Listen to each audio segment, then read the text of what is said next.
Ini adalah setup aku sebelum ini. Dulu aku pakai, ini actually not bad tau, tetapi dia sebelah saja. Yang ini pula actually dia boleh pakai juga, tetapi aku nak upgrade yang lagi padu. So sekarang ini kita tengok dia punya before after lah. So kedua-dua speaker ini pun edifier tau. Yang ini dia pun memang cukup kuat dah guys. Tapi kalau bab editing, betul-betul nak dengar left right dengan teliti, ini lagi power lah.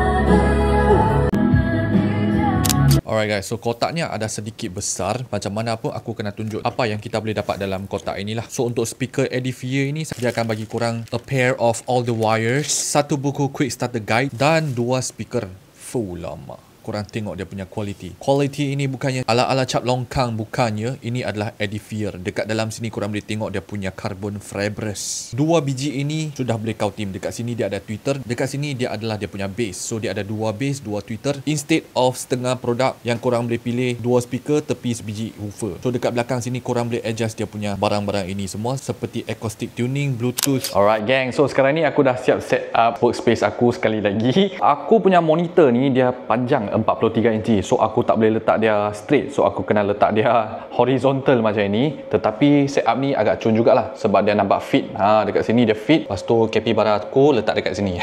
Okay, aku pakai MacBook Pro punya stand ini. So dia nampak clean and nice lah. Aku punya setup. Siap ada packboard dekat sini. Sekarang kita mai try dia punya suara macam mana. Biasanya sangat senang untuk pasang. Korang nak pakai AUX ataupun nak pakai Bluetooth pun boleh. Kita try dengan lagu.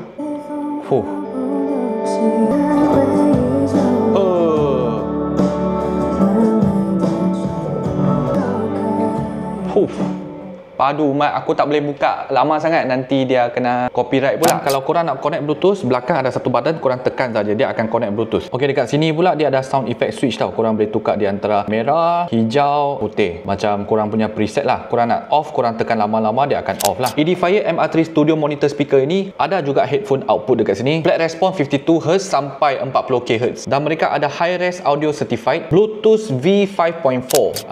Yang padu korang boleh download apps. Macam aku tekan knob dekat sini, dia akan tukar tau. Monitor, music ataupun customize acoustic tuning. Nampak? Aku tekan. So volume kalau korang adjust dekat sini, sini pun dia akan bagi korang tengok volume control berapa persen. Dan apps ini actually korang adjust bukan untuk phone saja tau. Dia terus masuk ke sini untuk sync ke korang punya PC, laptop juga tau. Nah sini acoustic tuning korang boleh adjust apa yang korang faham-faham lah. Dekat sini korang boleh power off juga. So alright gang, kalau korang seorang video editor ataupun music editor, dia ada MR5. Itu lagi mahal lah, lagi marhen. Kalau ada speaker ini korang letak dekat ruang tamu, tak nak connect dengan komputer, connect dengan TV pun memang cukup dah guys, powerful. Okay, so aku letakkan beg kuning bagi korang. Harga agak kental tetapi betul powerful.